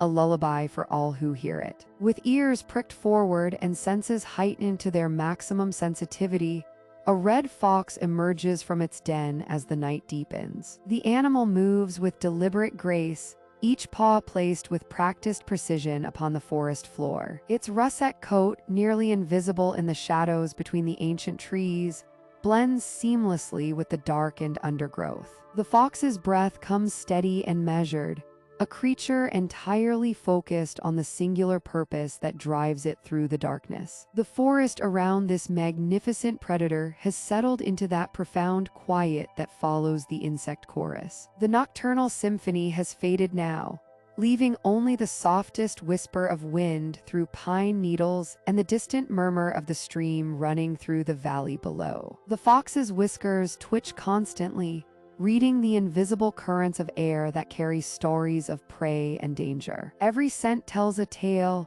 and this animal is fluent in the language of the forest's chemical conversations. Moving through a meadow where wildflowers bow their heads in sleep, the fox's ears rotate independently, tracking the subtle rustlings that human ears would never detect. There, beneath a patch of dried grasses near a moss-covered stone, something stirs. The fox freezes mid-stride, becoming a statue of anticipation. For several long moments, nothing happens. The fox waits with the patience of a creature that understands time differently than humans do. Waiting is not impatience for the fox. Waiting is strategy. Waiting is survival. Then the fox moves, but not forward. Instead, it circles, approaching from downwind, using the gentle slope of the land to mask its silhouette. Every muscle works in perfect coordination, a symphony of motion that has been refined through countless generations of foxes who understood the mathematics of predation. The fox's tail, magnificent and full, acts as a rudder,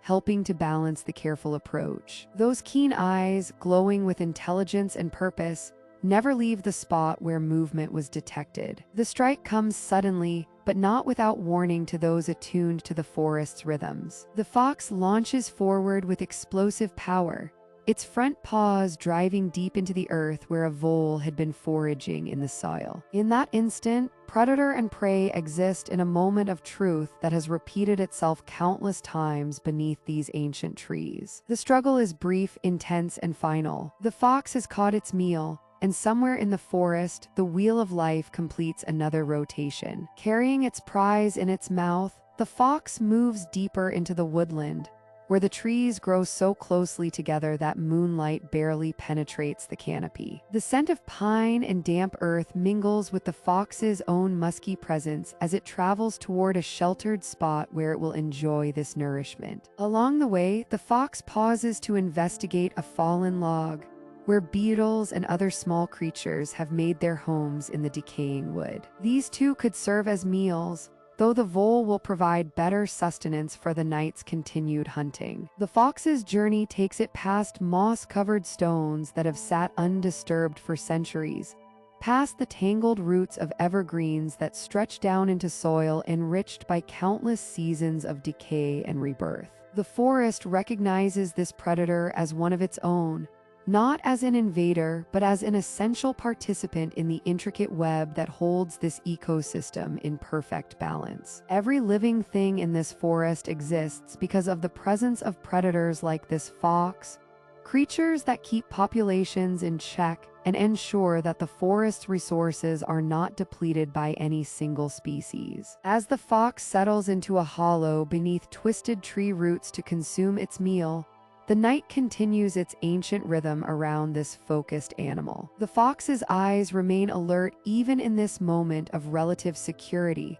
understanding that survival requires constant vigilance. The hunt has been successful, the instincts proven true once again, and the forest continues its eternal dance of survival and sustenance. The fox's hunt speaks to the fundamental cycle of the forest, a dance as old as nature itself, neither cruel nor kind, simply necessary. From a set dug deep into the earth, a badger emerges as the night grows deeper, its black and white face emerging from darkness like a mask of night itself. The creature pauses at the threshold of its underground home, nostrils flaring slightly as it samples the cool night air. Around it, the forest has settled into that peculiar quietness that belongs only to the hours after dusk, when the day creatures have surrendered to sleep and the night has not yet fully awakened. The badger is a creature of deliberate movements and methodical purpose. Each step forward is measured, each action intentional. It has traveled these woods for many seasons, and every path is known to it with an intimacy that goes beyond mere familiarity. The earth beneath its strong, digging claws holds secrets in the form of scent trails left by countless creatures before, and it reads these invisible messages as easily as you might read words upon a page. Moving deeper into the shadowed woodland, the badger follows a familiar route. Its stocky body moves with surprising grace despite its bulk, weaving between the ancient tree trunks that rise like cathedral columns around it. The moss that covers their bases is soft and yielding, releasing faint earthy scents with each step. High above, the stars peek through the canopy in scattered fragments of light, painting the forest floor in patterns of silver and shadow. The badger's purpose tonight is twofold: to forage for the insects and small creatures that constitute its sustenance, and to patrol the boundaries of its territory. These two needs are woven together into the fabric of its evening routine. As it moves, it pauses frequently to investigate promising spots. A fallen log yields several satisfying grubs, which it consumes with quiet efficiency. A patch of disturbed earth near a fallen branch provides evidence of earthworms, and the badger settles momentarily to extract these nutritious morsels with practiced skill. But the badger never allows itself to become fully absorbed in feeding. Its senses remain alert, ears rotating subtly to catch the smallest sounds, nose perpetually testing the air for information. When it discovers the boundary of another badger's territory, marked by distinctive scent glands deposited on prominent stones and tree bases, it pauses with apparent interest. The badger sniffs thoroughly, gathering intelligence from these olfactory signposts before moving on, having confirmed that its borders remain unchallenged. As it travels deeper into its domain, the badger occasionally pauses to leave its own markers. It backs against certain trees, rubbing its flanks deliberately against the rough bark, transferring scent that proclaims ownership to any creature who might later pass this way. These messages are essential, a form of communication that requires no sound, understood by all the forest's night dwellers in a language written in chemistry and instinct. The forest around the badger pulses with subtle nocturnal life. Insects chorus their evening songs in distant corners of the woodland. An owl's call echoes through the darkness, a sound of solitude and sovereignty. Somewhere in the undergrowth, small mammals rustle and whisper their movements. The badger acknowledges this symphony of night with a kind of acceptance, neither predator nor prey at this moment, simply another inhabitant moving through the darkness with purpose and knowledge. Near a small stream that winds through the forest, the badger pauses to drink. The water is cool and clean, flowing over smooth stones that have been shaped by countless seasons of motion. The badger's reflection ripples in the water's dark surface as it drinks deeply, then moves on with renewed purpose. This stream marks another boundary of its territory, and the badger ensures its presence is known here as well. As the night deepens further and the hours approach their stillest point, the badger begins to drift back toward its set. The journey home is covered with the same methodical precision that marked its departure. Each return to the burrow is also a confirmation of ownership, a reaffirmation of the badger's claim on this particular piece of the forest world. The badger's night journey reminds us that the forest has multiple layers, multiple lives, all existing in beautiful, intricate balance. When the moon rises above the tree line, it brings with it a light that is softer, more mysterious, more dreamlike than the sun's bright rays. You find yourself watching from the forest's edge as the celestial orb climbs higher into the velvet darkness. And with each passing moment, the entire woodland transforms before your eyes. The familiar landscape of day becomes something altogether new, something that seems to exist between waking and sleeping, between the real and the imagined. The moonlight filters through the layered canopy in the most delicate way, creating a patchwork of silver and shadow that dances across the forest floor. Where moments ago there were dense patches of darkness beneath the tall evergreens, now there are pools of luminescence that seem to glow with their own inner light. The moss-covered stones that line the forest path now shimmer like pale stepping stones leading deeper into an enchanted realm. You follow them almost without thinking, drawn by the otherworldly beauty of this transformed place. The ancient trees that stood as dark sentinels during daylight hours now reveal their true depth and character in the moonlight. Their bark, weathered by countless seasons, becomes textured and interesting,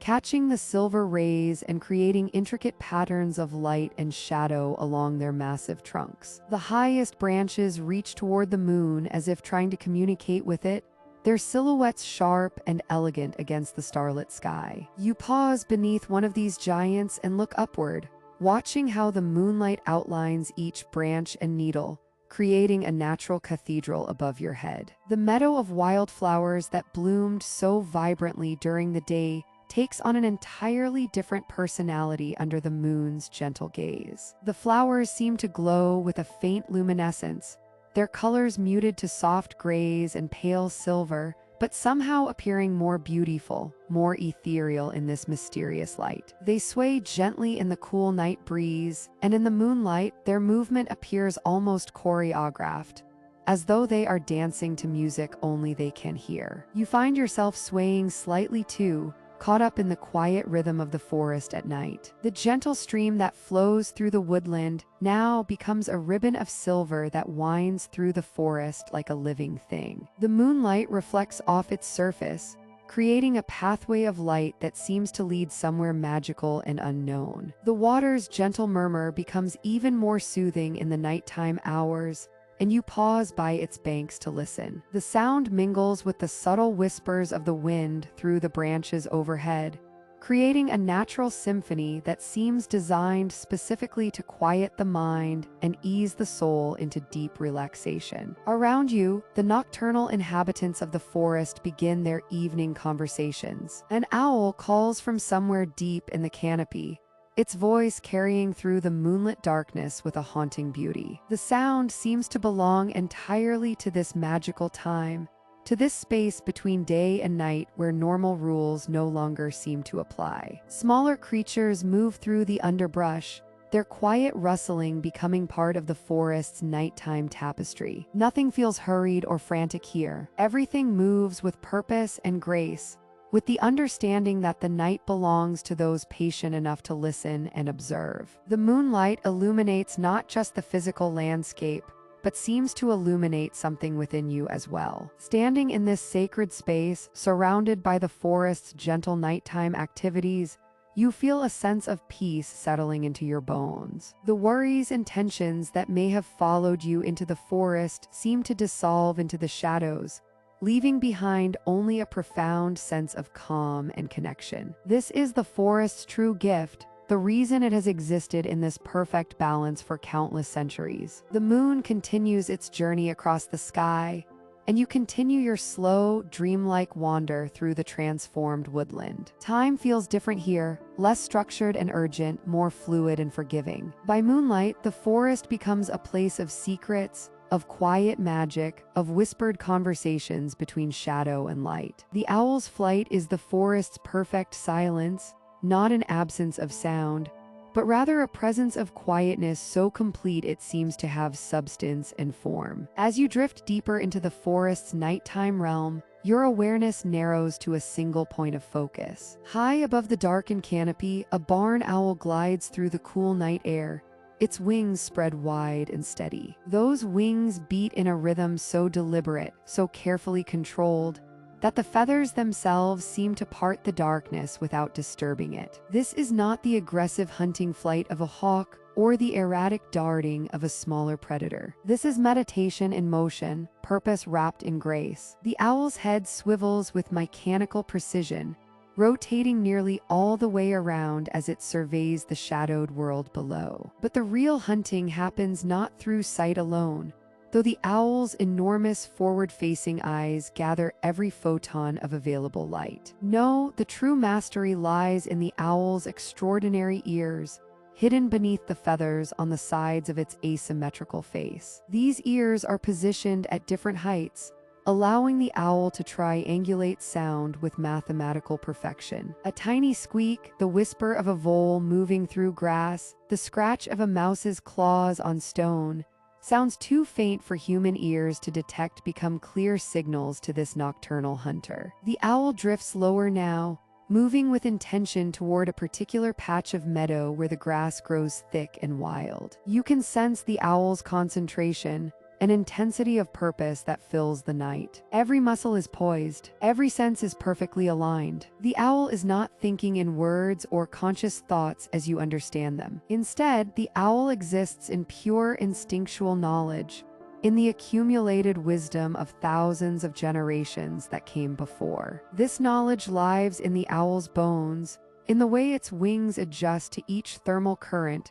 in the angle of its head as it listens. There, a movement in the grass, too small for human eyes to see clearly, but unmistakable to the owl's keen perception. A field mouse, fat and warm, moving through its familiar pathways beneath the grass cover. The owl tilts its wings, adjusting its angle of descent with the subtlety of a thought. The flight becomes even more controlled, even more silent. Those remarkable wings spread wider, each primary feather acting as an individual rudder, allowing for the kind of precise maneuvering that defies physics. The wind carries no scent of the approaching predator. The ground below hears no footstep, no crunch of branch, no disturbance of air. Even the grass does not wave in warning. The owl descends through layers of darkness with the inevitability of fate itself, perfectly aligned with its prey, perfectly positioned for success. At the last possible moment, the mouse senses something. An instinctual alarm rises through its small body. The mouse bolts, its nervous system flooded with the ancient knowledge that danger is near. But it is far too late. The owl's talons, needle-sharp and powerful, extend from beneath its body. Those talons are works of biomechanical perfection,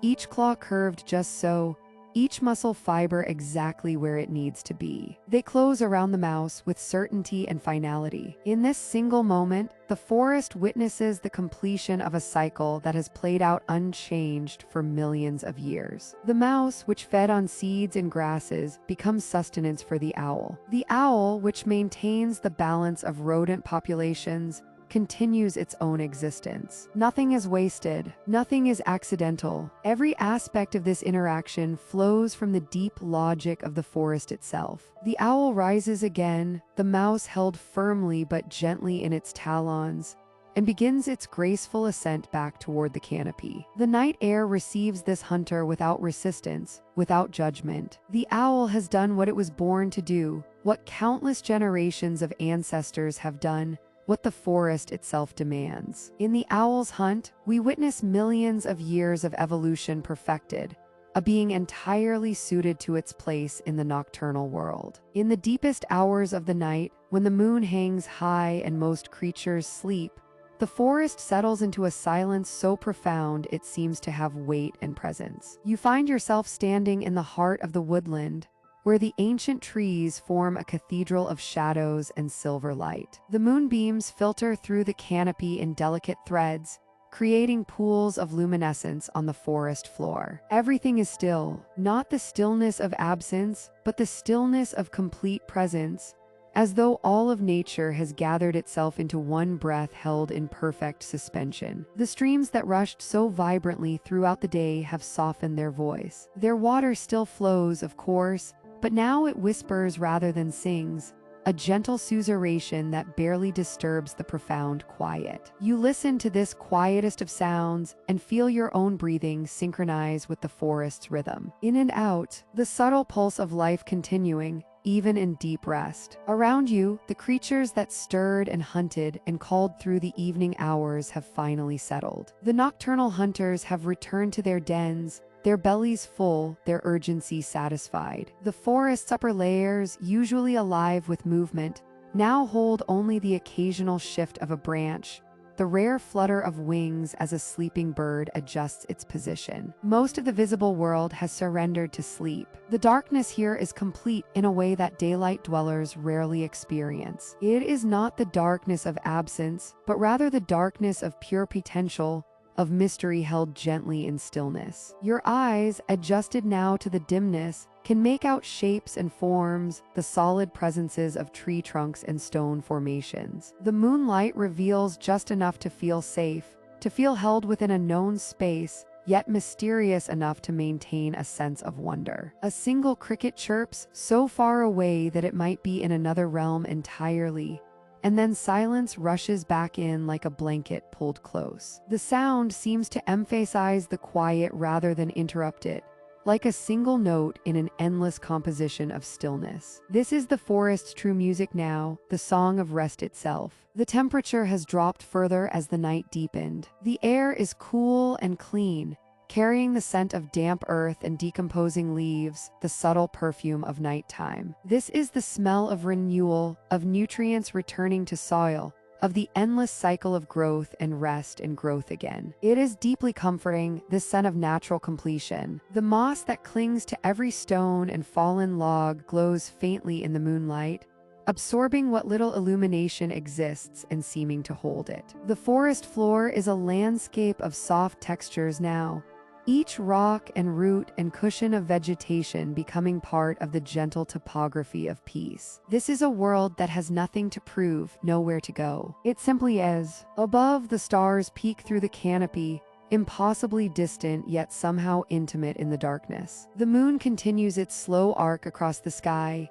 indifferent and eternal. The forest has adjusted its rhythms to this ancient celestial dance for millions of years, and it settles deeper into sleep as the night reaches toward its nadir. You feel the weight of rest settling into your own shoulders, spreading through your chest. The forest's profound silence has become yours. Your thoughts, which may have raced earlier in the day, now move with the slow, deliberate pace of the nighttime world. There is no rush, no urgency. There is only the present moment, held in the gentle hands of the darkest hours. This is the forest at its most vulnerable and most powerful, at its most honest and most true. In this deep night, all pretense falls away. All busyness ceases. All the constant striving of the daylight world fades into irrelevance. What remains is pure existence, pure being, pure rest. The darkness holds you safely. The silence wraps around you like the softest of blankets. And in this deepest hour, you understand what peace truly means. This is the forest's heart, beating slowly, steadily,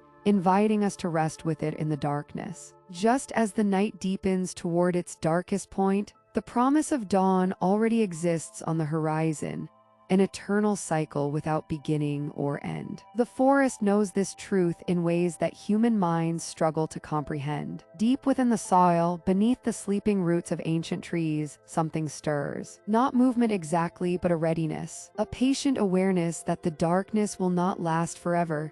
That light always returns to find its way through the canopy once more. In this stillest hour before the world remembers to wake, the forest exists in perfect balance between what has been and what will be. The temperature has dropped to its lowest point, the air crystalline and dense, carrying the rich perfume of earth and decomposing leaves. Somewhere in the distance, an owl completes its final hunting calls, knowing that soon the small creatures will sense the approaching dawn and become more cautious. The owl does not fear this transition. It understands that rhythms must change, that every ending contains the beginning of something new. The moss-covered stones that dot the forest floor hold the cold of night like precious jewels, their surfaces beaded with dew that catches what little starlight remains. These stones have witnessed countless cycles of darkness and light. They have been here for longer than anyone could imagine, and they will remain long after. Within their ancient composition lies the patience of the earth itself, a patience that teaches all who rest against them that time moves in circles, not lines. The stream continues its eternal whisper, unceasing and unchanging through night and day. Its voice carries the memory of every dawn it has seen, every dusk it has known. The water flows onward, carrying leaves and small stones, molecules and minerals, all moving toward destinations that the stream knows with absolute certainty. There is no hurrying, no anxiety. The stream understands that it will reach where it needs to go simply by continuing to flow, by remaining true to its nature. High above, the canopy holds its sleeping forms of countless birds. Their bodies are tucked into protective hollows and sheltered branches, their eyes closed, their hearts beating slowly. Yet somewhere within their small beings, they sense it too. The gradual shift, the subtle loosening of night's grip. Some will begin to stir soon, stretching wings that have been folded through the darkness, preparing their voices for the songs that will greet the new light. They do not worry about this transition. They have done it countless times before and will do it countless times again. The wildflower meadow rests with petals closed, the colors that seemed so vibrant in daylight now hidden away, protected from the chill. The flowers are not troubled by darkness. They know that it is temporary, a necessary rest between performances. Their roots drink deep from the moist earth, drawing nourishment and strength that will sustain them through tomorrow's light. Every petal will open again. This is not hope or faith in the way humans understand these concepts. It is simply knowledge, encoded into their very being. As you lie here in the darkness, listening to the breathing of the forest, you begin to understand what it is trying to teach you. This cycle is not something to resist or fear. The night will end, yes, but the night itself is not an enemy. It is a partner in an eternal dance that has been choreographed by forces far older and wiser than any individual being. You rest now, but you will wake. The forest rests now, but it will wake. This is not a linear journey from one point to another, but a spiral that returns you to similar places, though never exactly the same, always refined by what has been learned. The darkness you rest in now is held within something vast and comprehensible, a pattern that repeats because it must, because it is right, because the earth knows no other way. You are not lost in this night. You are held within something eternal and true. Your rest matters. The forest rest matters. Everything is exactly as it should be. And so the forest continues its ancient dance, welcoming each new day as it has for countless generations before, and as it will for countless generations yet to come.